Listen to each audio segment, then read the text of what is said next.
Chapter 5. Be informed. Doing nothing for others is the undoing of ourselves. Horace Mann. It is not great talents that God blesses so much as likeness to Jesus. Robert Murray McShane. Let no one ever come to you without leaving better and happier. Be the living expression of God's kindness. Kindness in your face, kindness in your eyes, kindness in your smile. Mother Teresa. The best index to a person's character is how he treats people who can't do him any good and how he treats people who can't fight back. Abigail Van Buren. When I started writing this book, I was eager to write this chapter. It's not part of the original sermon that provided the framework for this book, but the ideas surfaced during my research. I enjoyed the research. It didn't take long to compile a ton of notes. However, my excitement turned to frustration as I started trying to incorporate those notes into this chapter. I struggled to write something that resembled what was in my head. I was stumped repeatedly by writer's block. I should have been finished with this book ages ago. Eventually, I realized my notes were more than a chapter in this book. Instead of trying to cram everything into a few pages here, I chose to move it to a new project. This put me on track and gave me the freedom I needed to finish this book. The other book is He Was Moved. As of this writing, it is not finished, but I'm working on it. While there is some material common to both books, there are also many differences. Each book approaches the idea of compassion from a different angle. What's the big idea behind He Was Moved? During my research, I found 12 passages in the Gospels that prominently feature compassion. In each story, the author explicitly identified mercy as a significant factor. What better way to learn how to do something well than to scrutinize a master at work? Here we see Jesus doing what we also have been called to do. We can learn much by analyzing how he helped others. I wanted to reduce each story to basic principles, identify the common truths, and then reassemble everything by theme. It took far longer than I thought it would take, but it was effort well spent. Even though most of this material is now elsewhere, I still wanted to include some of it here. This chapter is a summary of He Was Moved. It's relatively dry without much in the way of exposition, elaboration, or illustration. If you want the extended cut, you will need the other book. As we work our way through each theme, some threads will show up multiple times. I assure you, it's not repetitive. It's reinforcement. Those things that matter more will show up more often. He was moved. Cited passages. Healing of the leper. Found in the books of Matthew, chapter 8, Mark, chapter 1, and Luke, chapter 5. The resurrection of the widow's son. Found in Luke, chapter 7. The healing of the Gadarene demoniac. Matthew, chapter 8, Mark, chapter 5, and Luke, chapter 8. The feeding of the 5,000.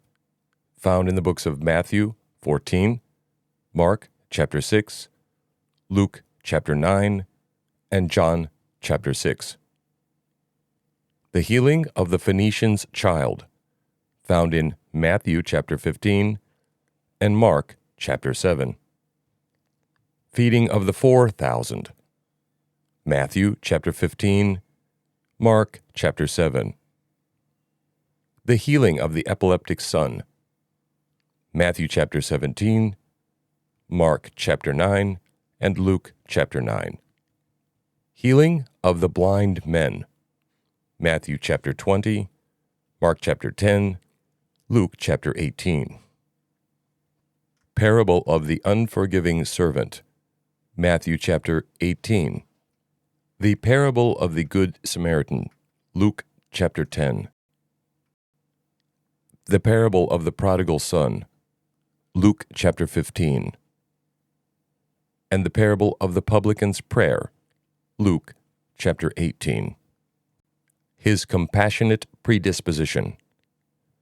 Our predisposition is how we are likely to act in any given situation unless we choose to act differently. It is our unique, personalized internal wiring that influences our default behavior.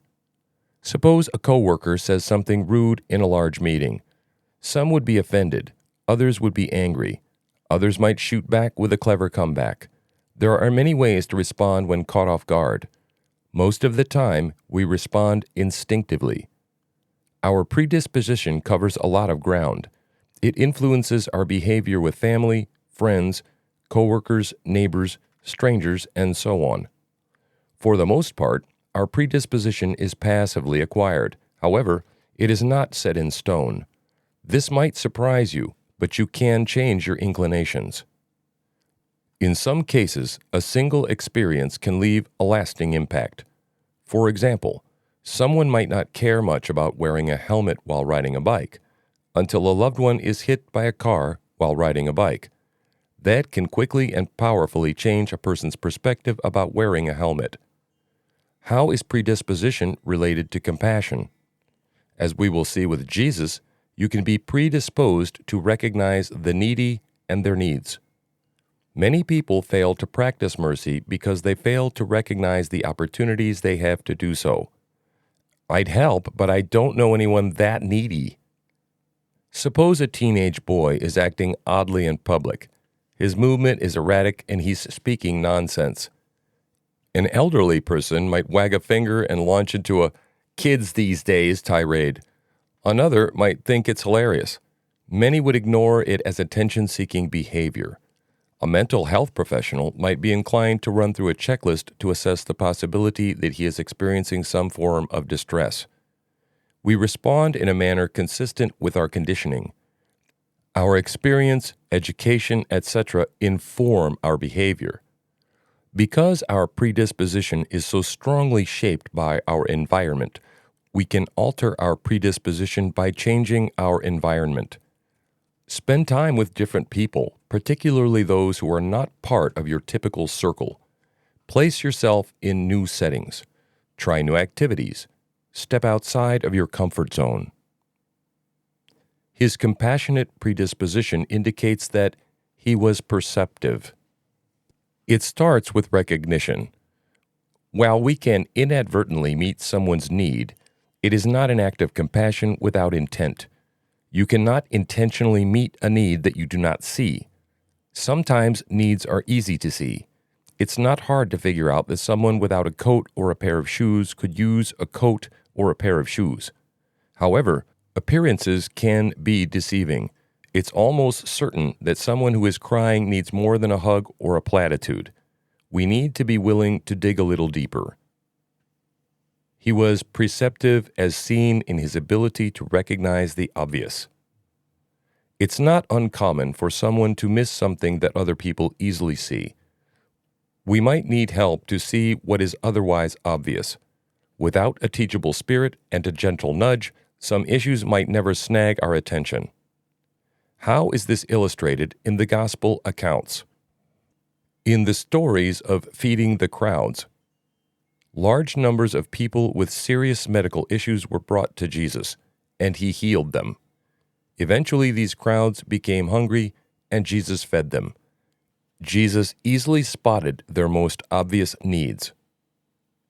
In Phoenicia, the mother accurately identified her daughter's conditions and accurately ascertained a solution. In the smaller scale healing miracles, the individual problems, such as blindness, leprosy, demonic possession, were evident, as were the solutions. The Good Samaritan saw an obvious need. A bloodied man had been left to die in a ditch. He readily saw the need for immediate medical attention. He was perceptive as seen in his ability to recognize the non-obvious. Sometimes the obvious need isn't the greatest need. It can be arrogant and even harmful to make assumptions about someone's needs. Ask questions of those you're trying to help and other knowledgeable people. Give them your undivided attention and listen to what they say. How is this illustrated in the Gospel accounts? In the stories of feeding the crowds, people came to Jesus for healing and he healed them. But Jesus recognized they needed more. The people were like sheep without a shepherd. Mark chapter 6, verse 34. So he taught them what they did not know they needed. The epileptic child's father initially asked the disciples to heal his son. They were unable to do it. When the matter was brought to Jesus, he did it. Jesus was aware of non-obvious factors the disciples missed. The widow in Nain faced a dilemma. In this historical setting, there was no public welfare system. Without a husband or an adult child to care for her, the widow faced an uncertain future. In addition to sensing her present grief, Jesus saw her potential for hardship. The parable of the unforgiving servant was prompted by Peter's pride.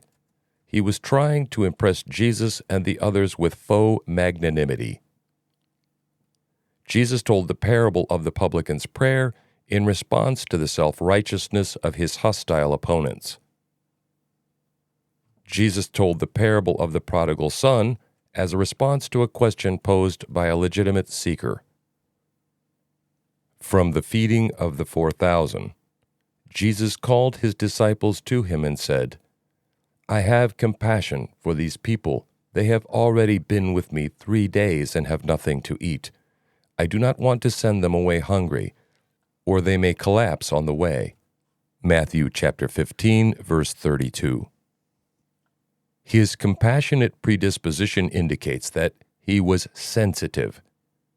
It's not surprising when someone refuses assistance by preemptively and intentionally concealing their neediness.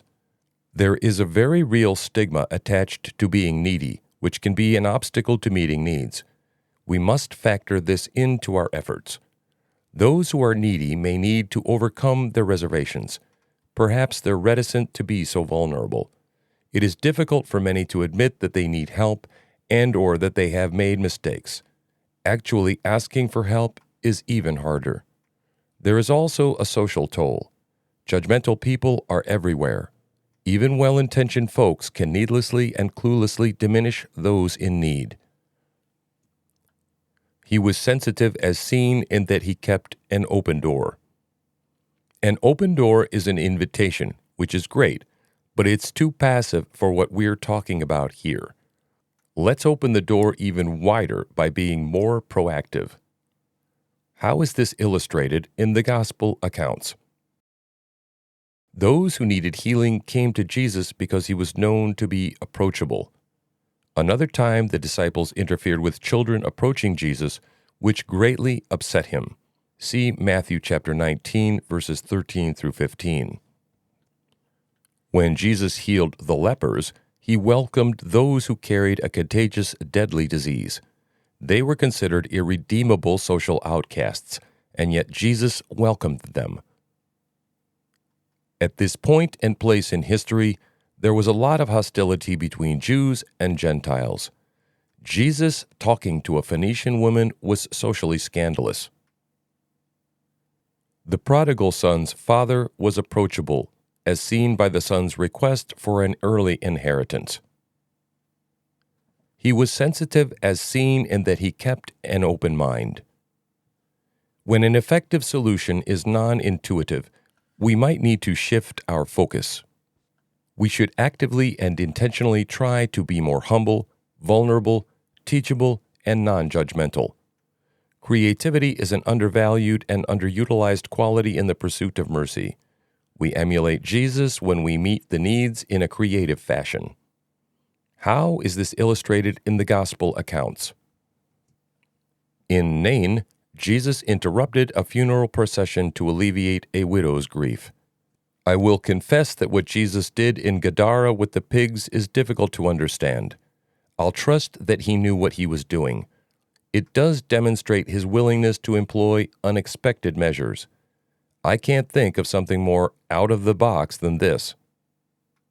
In Phoenicia, Jesus did not allow someone's reputation to prevent him from helping them. He was often accused of associating with undesirables as if it were shameful. See Luke chapter 7, verses 36 through 50, and Luke chapter 19, verses 1 through 9. In the parable of the unforgiving servant, the king was about to punish the servant, but when the servant begged for mercy, the king chose to listen and forgiveness followed. This one may be a bit abstract, but I think it's relevant. The publican's self-awareness implies his own vulnerability and teachability. Without this, he would have not sought the forgiveness he got. From the healing of the Phoenician's child. A Canaanite woman from that vicinity came to him, crying out, "Lord, Son of David, have mercy on me. My daughter is demon-possessed and suffering terribly." Matthew chapter 15, verse 22. His compassionate predisposition indicates that he was earnest. To be earnest is to be serious and zealous in intent and effort. Compassion requires earnestness. It is rarely going to be easy. We will need courage. We will need a willingness to be uncomfortable. We will need to be determined and committed if we are going to start and finish meeting needs. There is no end to the obstacles we might face when we try to help others. Sometimes we will have to overcome our own insecurities and shortcomings. Sometimes those we're trying to help are not cooperative. Occasionally, there will be resistance from third parties. Whatever the opposition may be, we need to be fully committed to finishing the job. That he was earnest can be seen in how tenacious he was. If we're not careful, fear can immobilize us. It can be scary when we do not know what to do, feel like we have enough, or are overwhelmed by the size of the need. Jesus was not intimidated into inactivity. How is this illustrated in the gospel accounts? There was real danger helping the lepers and the Gadarene. One was violent and the others had an incurable contagious disease. Jesus served them despite the risk. The Samaritan was in dangerous territory. Someone had already been savagely beaten. On multiple occasions, Jesus was already physically exhausted and had planned rest, yet he placed the needs of others above his own. The publican went to the temple, a place where he was not welcome. His safety was at risk. That he was earnest can be seen in how audacious he was. Some needs are so severe they make your heart heavy or they cause your blood to boil. You see something that is so grievously wrong that you are powerfully offended. In John chapter 2, verses 13 through 25, Jesus energetically and passionately removed money changers from the temple courtyard. While not an act of mercy, his actions demonstrate that righteous indignation is an appropriate response to a violation of God's standards. Gross injustice and senseless violence demand a strong response. There are moments we must act because we cannot not act. How is this illustrated in the gospel accounts? In most of these passages, the writers stated that Jesus was moved, compelled, provoked, etc. We know he was emotionally invested because we are explicitly told that he was. When informed of the wicked servant's inexplicable lack of kindness, the king was outraged and he responded swiftly and decisively. The Samaritan chanced upon a terrible scene. He responded immediately and thoroughly. The prodigal's father loved his son greatly, as seen by how patiently he waited for his son to come home. When he finally saw his son returning, he ran to meet him in a tearful reunion. From the parable of the unforgiving servant. Then the master called the servant in. "You wicked servant," he said, "I canceled all that debt of yours because you begged me to. Shouldn't you have had mercy on your fellow servant just as I had on you?" In anger, his master handed him over to the jailers to be tortured until he should pay back all he owed. Matthew chapter 18, verses 32 through 34. What do we know about his compassionate predisposition? He was perceptive as seen in how he saw both the obvious and the non-obvious. He was sensitive as seen in how he had kept an open door and an open mind. He was earnest as seen in how he was both tenacious and audacious. His authentic conduct.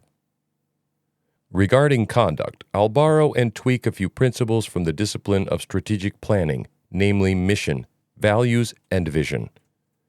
In a healthy organization, these are established early and shared often. You should be able to look at these things and see the organization's DNA. Why does the organization exist? What do they do? Who is their audience? What is important to them? What is their objective? Because these things play a huge role in shaping an organization's identity and activity, it is vital for all stakeholders, including founders, executives, managers, employees, investors, customers, etc., to understand them. When everyone is on the same page, there is a higher degree of cooperation and consent. Everybody becomes more capable of making sensible decisions, avoiding distractions, and finding deeper satisfaction. Mercy and compassion are so important to God that they are prominently featured in His plan. He has defined a specific mission, a simple slate of values, and a clear vision. And we can see that Jesus is all in on this plan. For our purpose, we don't need a full-blown policy statement for a Fortune 500 company. Instead, I offer these greatly simplified statements describing our mission, values, and vision. The mission. What do we do? Help people. To help people, you must engage them. There is no mission without people. The values. What is important to us? Helping and people. We must place a high value on the act of service. It is a noble, God-given calling. We must also value those we are serving. They are noble bearers of the image of God. The vision. What is our goal? Helped people.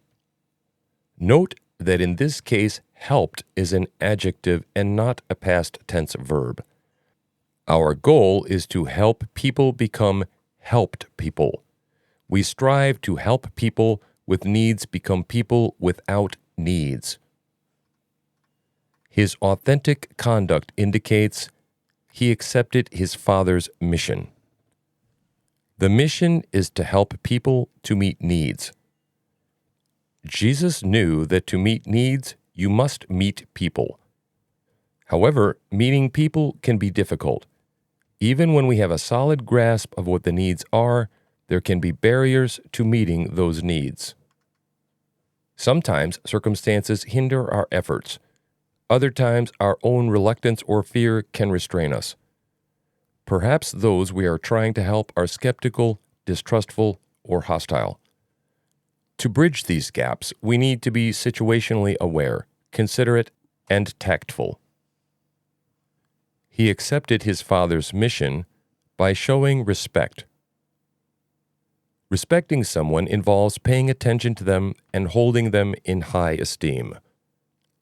How is this illustrated in the Gospel accounts? When healing the indigent lepers and blind men, we see Jesus initiated physical contact. This was particularly meaningful because they did not get that from anyone else in society. When the townspeople of Gadara heard what happened, they were afraid. They asked Jesus to leave, which he did. Before he left, he showed confidence in the Gadarene by entrusting him with a meaningful responsibility. Initially, it appears Jesus was going to ignore the Phoenician mother, but he continued to interact with her. The verbal sparring was public and playful in a way that was unusual for a man and a woman in this cultural setting. Jesus overlooked the doubt of the epileptic's father and honored his faith. Jesus admired the publican's humility, and he held it up as an example for all of us. He accepted his father's mission by having empathy. Sympathy is what allows us to recognize and acknowledge the misfortune and suffering of others. It says, "I am sorry for your situation." Similar yet different is empathy. This is the ability to understand, to an extent, share another person's experiences. It is putting yourself in their shoes so you can see the situation from their perspective. How is this illustrated in the gospel accounts? The crowds that Jesus miraculously fed were made up of those who had traveled a long way to see him. He understood that he simply couldn't send them away without provisions. Doing so would expose them to additional hardships. By meeting their physical needs, he prepared them for their homeward journeys. The epileptic's father begged and cried on behalf of his son. Jesus did not respond to the greatness of his faith, but to depths of his distress. The wicked servant's king showed sympathy at first. At great personal cost, he forgave a huge debt. Furthermore, when he heard about his servant's cruelty, he also had sympathy for his servant's victim. Clearly, the Samaritan was sympathetic to the many needs of the injured traveler.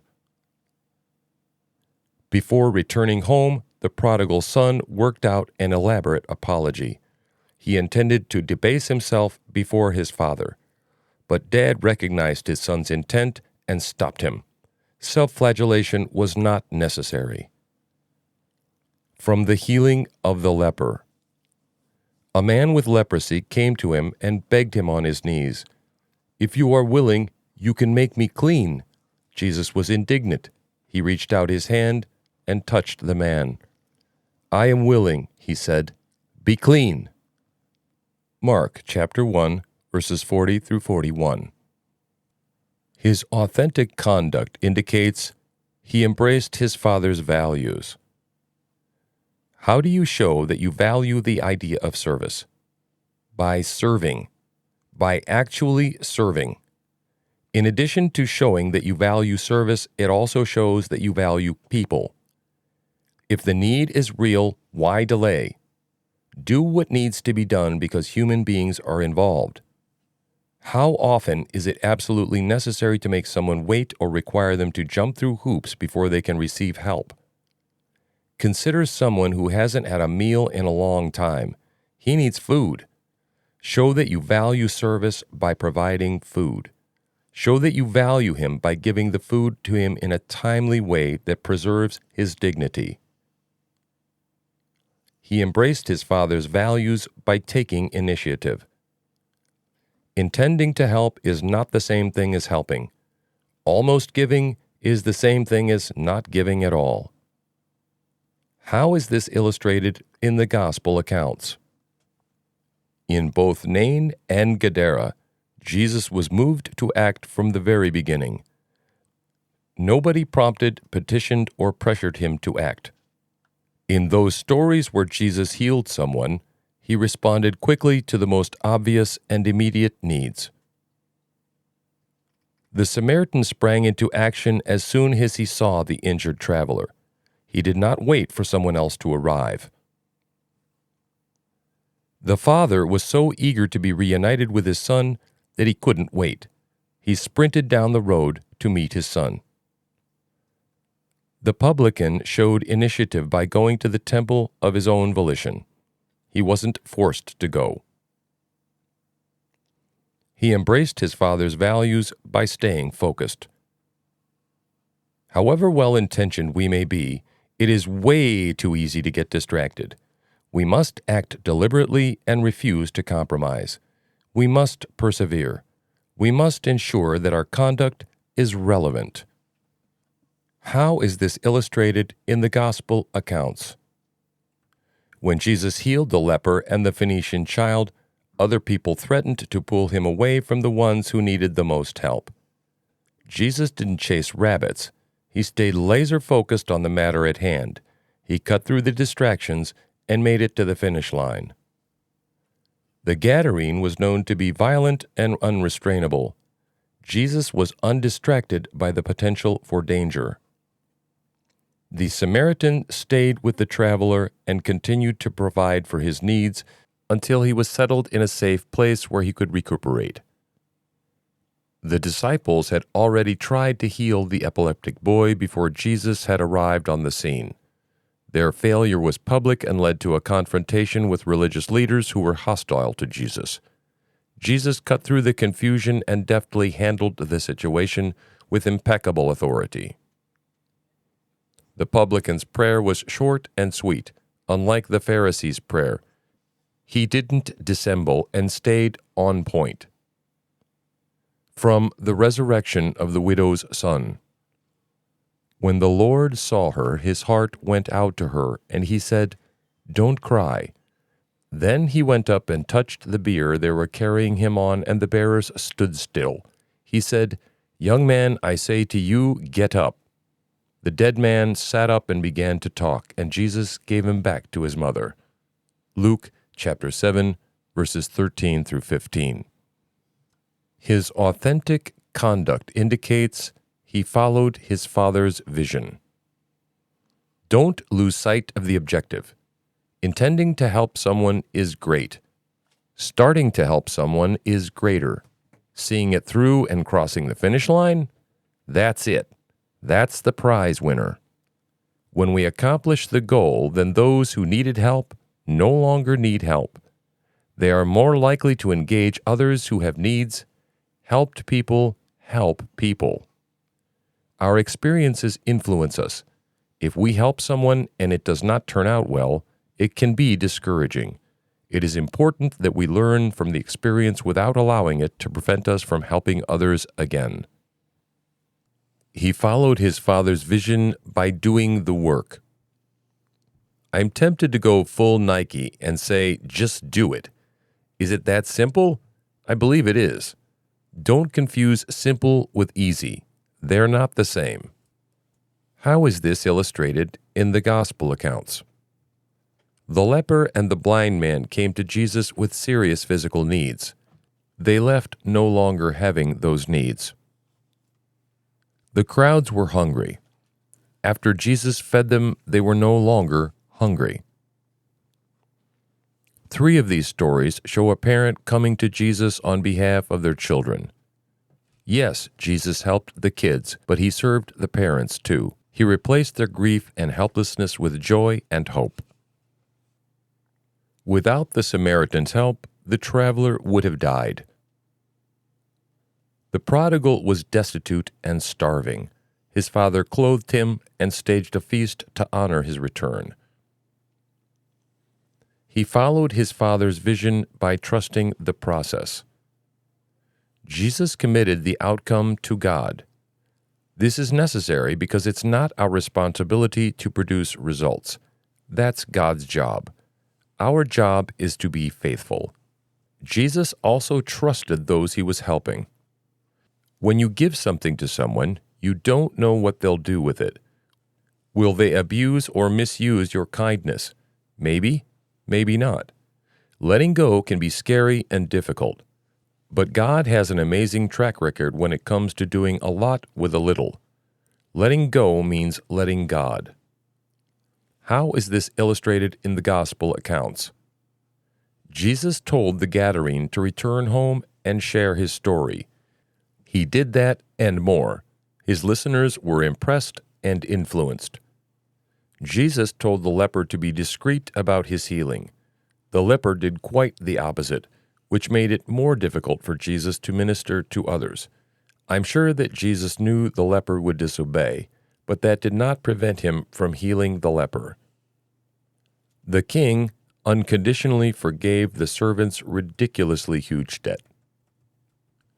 The Samaritan paid for the traveler's extended care and promised to follow up. From the parable of the Good Samaritan, But a Samaritan, as he traveled, came where the man was, and when he saw him, he took pity on him. He went to him and bandaged his wounds, pouring on oil and wine. Then he put the man on his own donkey, brought him to an inn, and took care of him. Luke chapter 10, verses 33 through 34. What do we know about his authentic conduct? He accepted his father's mission as seen in how he exercised respect and empathy. He embraced his father's values as seen in how he had initiative and focus. He followed his father's vision as seen in how he did the work and trusted the process. His unswerving resolve. You're motivated to help others. You find opportunities to make a difference in people's lives. You are doing the hard work. You're achieving genuine success. You're full of joy and satisfaction. Everything is going great. That'll pass. When you set out to do the right thing, you will run into obstacles. You will run into a lot of obstacles. You will run into a lot of big obstacles. Godly behavior attracts ungodly attention. We've already addressed many obstacles that relate to our predisposition and conduct. Now we'll focus on the nature of those things that impede the practice of compassion. Sometimes the problem is a simple shortage. Many things fit into this category. For example, I might be unable to help someone with financial needs if I don't have money. I can't help someone move a heavy item if I lack the requisite physical strength. I can't give someone a ride if I don't have a car. What belongs in this category of obstacles are things not due to moral failures. They are simple needs, yet they might lack an obvious solution. Another broad category of obstacles, a much larger category to helping others, people. Humans have a way of turning the practice of compassion into hard labor. We can get in our own way. When we lack conviction, it can be difficult to get started or to stick with it. Perhaps we have too little or too much confidence in our own abilities. Those we're trying to help can make it complicated. They might have prior unpleasant experiences with other Christians. They might be reluctant to request or accept help. Sometimes other people get in the way. When a need requires delicate handling, even well-meaning people can inadvertently cause problems when they don't have all the facts. And then there is the intentional hostility of those who oppose godliness. Some people are just nasty and malicious. They intentionally oppose acts of kindness because they're selfish, immature, spiteful, etc. This is just a sampling of the obstacles you'll face. I assure you that the mission of mercy is not a cakewalk. There will be opposition. We must resolve to stay the course and finish the job. His unswerving resolve indicates that he overcame a lack of engagement. What might prevent me from actively engaging in meeting specific needs? Even when I sincerely desire to help, I can be limited in what I can do to help, which is frustrating and demoralizing. This can discourage me from trying to make a difference in the future. I will also be reluctant to get my hands dirty if I am struggling with vanity.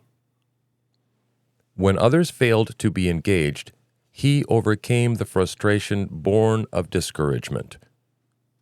When inactivity is forced upon you due to lack of resources, not having enough money, time, etc., it's easy to think your options are exhausted and nothing can be done. How do you move forward when it feels like you're stuck? Start with prayer.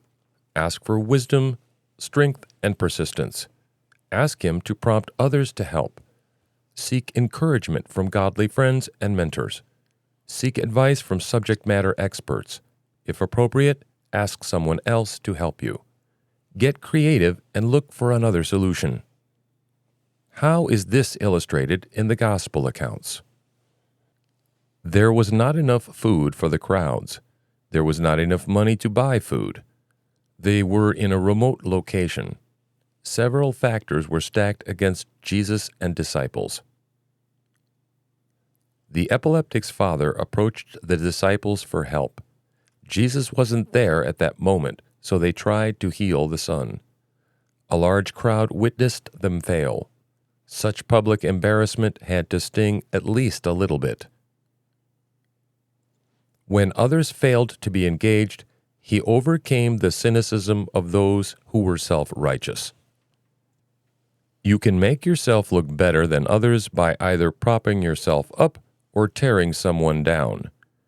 Is my time too valuable for me to deal with such small needs? Do I dismiss someone's needs when I think they deserve their misfortune? This type of thinking indicates problems deeper than a lack of engagement.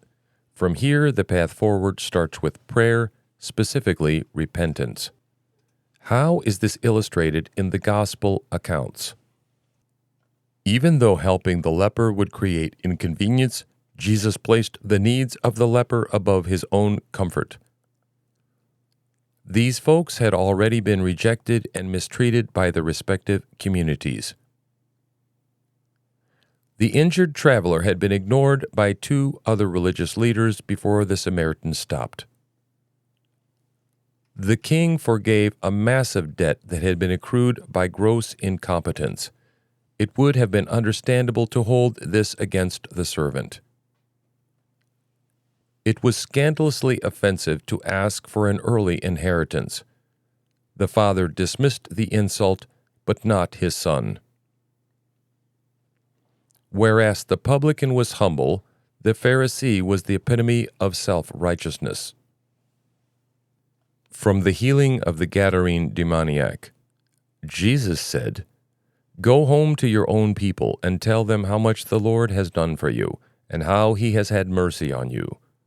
So the man went away and began to tell in the Decapolis how much Jesus had done for him, and all the people were amazed. Mark chapter 5, verses 19 through 20. His unswerving resolve indicates that he overcame a lack of investment. This category includes situations where someone should be your ally, but they do not share your level of awareness or enthusiasm for a specific need. Some needs are big enough that multiple people must contribute for the need to be met. Our brothers and sisters in Christ are our co-laborers. When you are excited to move at full speed, it's a massive letdown when your co-laborers are not as invested as you are. It's an even harder pill to swallow when this mindset is present in your spiritual mentors and leaders. When others failed to invest, he overcame being disillusioned by their apathy. Many people associate apathy with laziness because it can be a lack of motivation, which in turn leads to a lack of activity. But apathy encompasses more than that. It is also lack of interest. Hard-working, focused people are apathetic to things outside of their specific interests. Fortunately, authentic enthusiasm is contagious. Genuinely share your heart when recruiting help. How is this illustrated in the gospel accounts? The people of Gadara no longer cared about the demoniac. They had abandoned him. The disciples tried to heal the epileptic child, but when it became obvious that they couldn't, they gave up and were ready to move on. Had not Jesus had intervened, the son's condition would have remained unremedied. In sharp contrast to the Samaritan, the priest and the Levite did not care at all about the injured traveler and ignored him. When others failed to invest, he overcame being disappointed by their ignorance. Sometimes we have unintentional blind spots. We don't know what we don't know.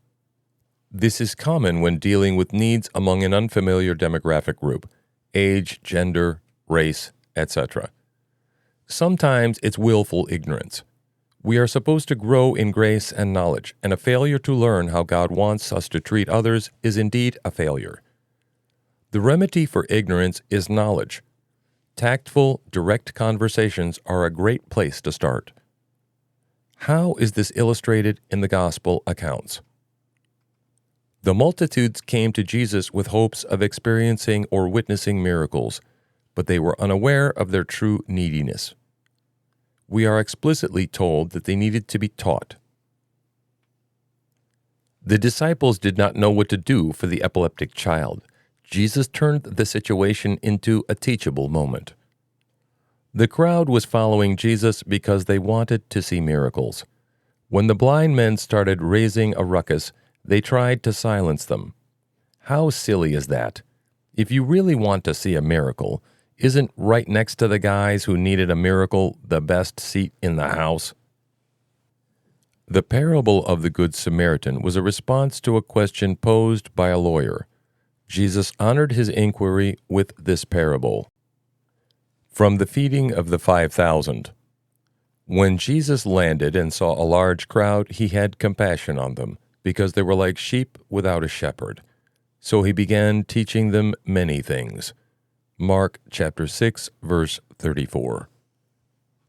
His unswerving resolve indicates that he overcame a lack of agreement. There's no reason to dance around this one. The cold, harsh truth is that you will run into deliberate opposition. There are those who will stand in your way. I've split them into two groups here, but the line separating them is thin. It's mostly a matter of degree. Some will hinder your efforts by going behind your back or by being passive-aggressive. There is also the very real possibility you will run into open hostility. When others failed to cooperate, he overcame the friction generated by their contempt. This kind of stuff wears us down. It often feels silly and springs from immaturity. But we can't drop the ball. We must refuse to be discouraged. Sometimes these obstacles can be avoided by pivoting. A slight change in our approach might be enough to sidestep bothersome troublemakers. How is this illustrated in the gospel accounts? The leper's deliberate disregard for Christ's instructions caused some unwarranted hardship. When the Phoenician woman attempted to approach Jesus, the disciples actively interfered. When the blind men tried to get Christ's attention, the crowd threatened them. In the feeding of the 4,000, the disciples feigned cluelessness when Jesus asked for their help. They had already experienced the feeding of the 5,000, which had established a clear precedent. Surely they had some inkling of what Jesus intended to do to feed the hungry crowd. The prodigal's older brother felt slighted and became so angry that he refused to celebrate his brother's return. When others failed to cooperate, he overcame the hostility generated by their antagonism. The ungodly oppose godliness in general, but they really turn it up a notch when it comes to opposing compassion. Jesus warned us about the possibility of persecution when he said, "The world hates you," John 15:19. He was not speaking hyperbolically. We must stick together as a family and lean on them for encouragement. We must also love and forgive our enemies in a way that does not compromise the practice of compassion. How is this illustrated in the gospel accounts? Several of these incidents took place before a crowd that could have become a mob. Fears, frustrations, and biases often trigger hostility. In multiple stories, the afflicted persons were being harassed and harmed by demons. Once the unkind servant had an opportunity to show kindness to someone else, he did not follow his king's example. Rather, he was cruel and merciless. In the parable of the Good Samaritan, the traveler was savagely beaten, robbed, and abandoned by bandits. The prodigal needed help long before he lost his wealth, but he was not teachable or even accessible. It would have been pointless trying to talk some sense into him while he was living large. From the parable of the prodigal son. But while he was still a long way off, his father saw him and was filled with compassion for him. He ran to his son, threw his arms around him, and kissed him. Luke chapter 15, verse 20. What do we know about his unswerving resolve? When others failed to be engaged, he overcame the frustration born of discouragement and the cynicism of those who were self-righteous. When others failed to invest, he overcame being disillusioned by their apathy and being disappointed by their ignorance. When others failed to cooperate, he overcame the friction generated by their contempt and the hostility generated by their antagonism. His coherent plan. What's a twofer? Well, it's a sale where you get two for the price of one. It's a common advertising gimmick that lures us into buying pizza, shoes, eyeglasses, whatever. Compassion comes with an offer that you can't refuse, and it blows the typical twofer out of the water. When you help someone with a great need, you do far more than meet that need. In this last section, we're going to look at the collateral benefits of compassion. We will piece together what we've already discussed, and then we will zoom out for a bird's-eye view of the big picture. This may sound weird, but compassion is greater than compassion. Stay with me. By helping those in need, we can provide hope, encouragement, peace of mind, comfort, and so many other things. In many cases, we intentionally do some of those things. For example, you can try to encourage someone because they are melancholy. They need a kind word from a friend, so you try to brighten their day by saying something nice to them. But remember that compassion is greater than compassion. By this I mean that the principle of compassion is greater than individual acts of compassion. An act of compassion is also an act of encouragement. When you give someone a ride to work because their car is in the shop, you are indeed meeting a need. But in true twofer fashion, they are getting more than you bargained for. In addition to getting a lift, they are also getting encouragement. Even if you are not actively saying nice things to them while you're in the car, you're still encouraging them by showing them that they matter and that you care. In the long run, that's more valuable than a ride. The wider world can be a bleak and dreary place. Acts of kindness restore hope. It is hard to get up in the morning when our motivation is low. Acts of kindness inspire. This is just the tip of the iceberg.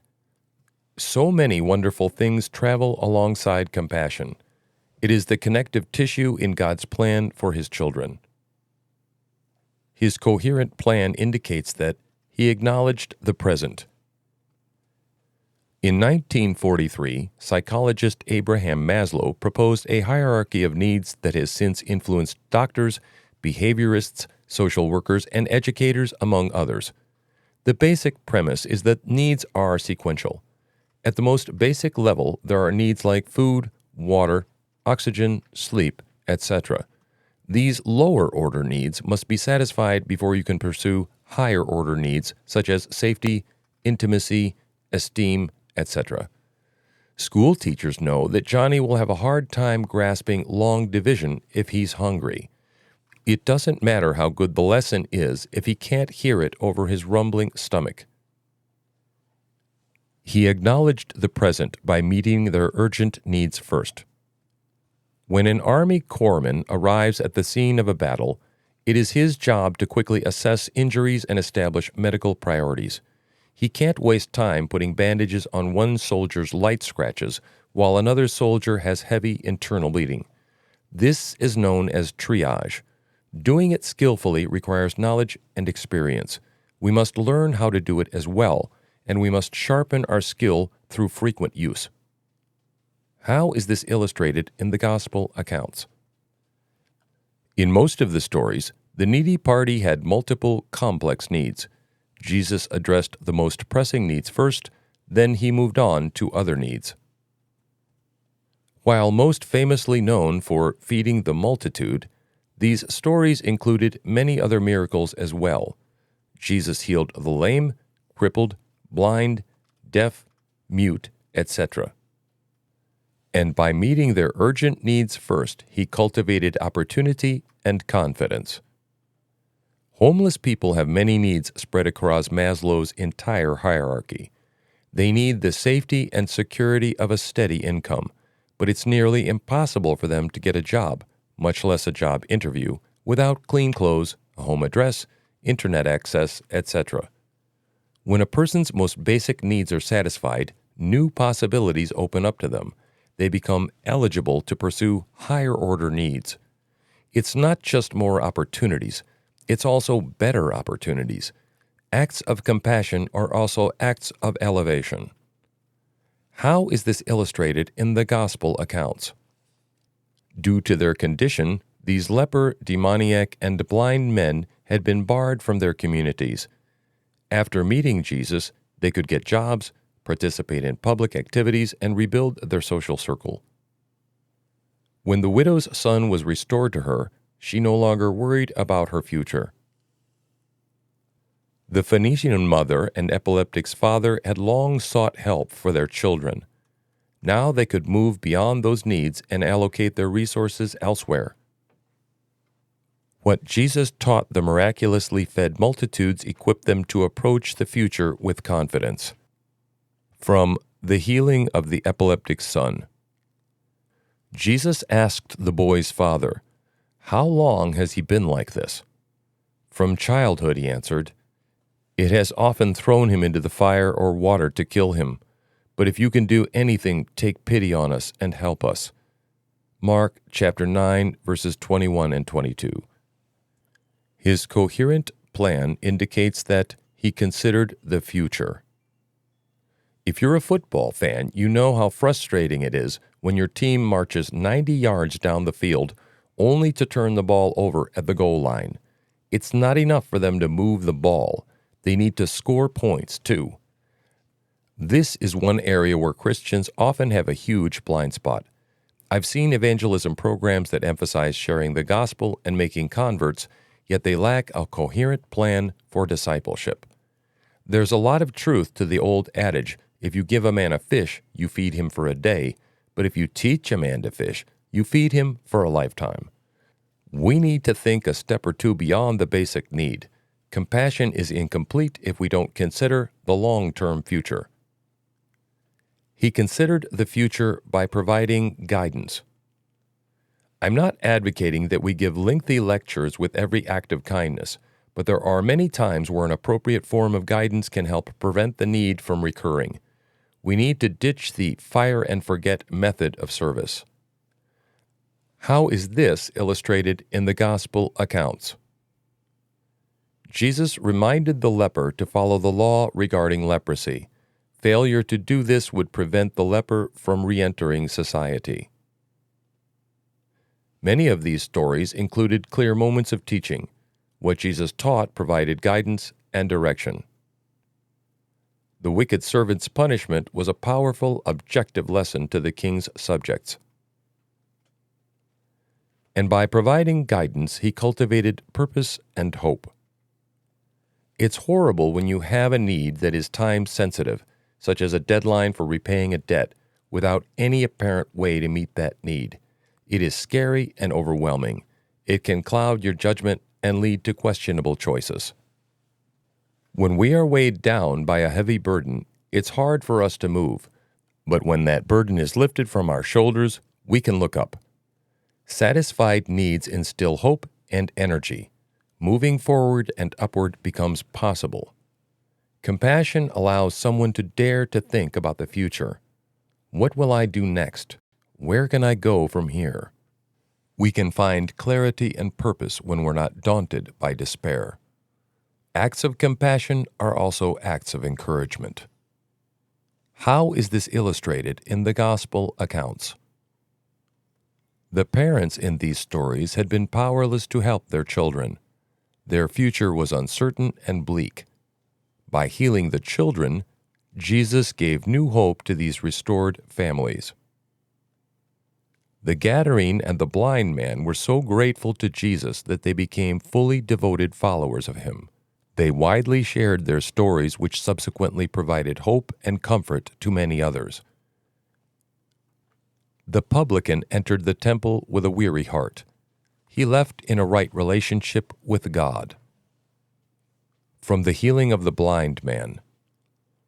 Jesus had compassion on them and touched their eyes. Immediately they received their sight and followed him. Matthew chapter 20, verse 34. His coherent plan indicates that he addressed the past. Having looked at how compassion operates in the present and in the future, let's turn to the past. There are many needy folks out there who have been needy for an awfully long time. Out of necessity, they have come up with ways to cope with their problems, but sometimes homespun coping methods create new needs. What they're doing might help in some ways, but at a cost. The best solutions do not introduce new problems. He addressed the past by encouraging restoration. Poor choices can have devastating consequences, both for the one who made those choices and for those close to them. Innocent people are often harmed in ways that create additional needs. Meeting these needs might include promoting reconciliation. Is there a relationship that can be mended? Does someone need to be encouraged either to seek or accept forgiveness? While this can be very complicated, it is worthwhile to consider if it is appropriate to pursue this. How is this illustrated in the Gospel accounts? Many of these miracles were big news, which led to increased dissemination of the Gospel, the ultimate message of reconciliation. Many of these miracles were followed by the kind of immense joy that accompanies families being made whole. Initially, the king intended to sell the servant and his family into slavery and recoup some of the massive financial loss. Because the servant begged for leniency, the entire debt was forgiven and his family's freedom was secured. And by encouraging restoration, he cultivated peace and comfort. Having a need means a vital something is missing. Satisfying a need means trying to repair or restore what has been damaged or lost. When someone's huge, long-standing need is finally resolved, there is a sweet calmness and an abiding contentment. Have you ever made the last payment on a student loan or a mortgage? Even though retiring debt isn't an accurate illustration of compassion, there is a sense of, I can finally breathe, that is common to both. Acts of compassion are acts of relief. How is this illustrated in the Gospel accounts? A grieving widow was given lasting comfort and stability. A violently troubled man's affliction was replaced with peace and sanity. Not only did children receive healing, but their helpless parents received peace of mind. The servant's debt, which was completely impossible to repay, was wiped out. The Samaritan's kindness relieved the fear and pain of the traveler, whose experience was terrifying and his injuries were life-threatening. The publican obtained the forgiveness he so desperately sought. From the parable of the publican's prayer. But the tax collector stood at a distance. He would not even look up to heaven, but he beat his breast and said, God have mercy on me, a sinner. Luke chapter 18, verse 13. What do we know about his coherent plan? We know that he acknowledged the present by meeting their urgent needs first, thus cultivating opportunity and confidence. We know that he considered the future by providing guidance, thus cultivating purpose and hope. We know that he addressed the past by encouraging restoration, thus cultivating peace and comfort. In the light of his compassionate predisposition, let us therefore adopt his mindset. In the light of his authentic conduct, let us therefore adopt his work ethic. In the light of his unswerving resolve, let us therefore adopt his focus. In the light of his coherent plan, let us therefore adopt his purpose. While he was in high demand as a healer, he was also sought out as a teacher. His ministry had a powerful effect on those who were struggling. There was so much to be done that Jesus, also known as the Son of God, the Creator, the Almighty, the All-Knowing, the all-powerful King, needed help. He needed co-workers. Jesus worked extensively with the apostles to equip them to be his partners in the practice of mercy. As they traveled with him, they learned how he saw people and what he did to help them. About a year into his ministry, Jesus sent the apostles throughout the land to proclaim the kingdom of God. He even gave them power to heal. They did what he instructed them to do. Matthew chapter 10, Mark 6, and Luke 9. If a community accepted them warmly, they were to minister to them. If they were not welcome, then they were supposed to quietly move on. They were not responsible for outcomes. Just share the story and allow people to respond. If they weren't interested, then they were not supposed to force the issue. The apostles weren't enough. Jesus needed more help, and he asked God to provide more people to work with him. Jesus, also known as the Son of God, the Creator, the Almighty, the All-Knowing, the All-Powerful King, prayed for help. We can be the answer to his prayer.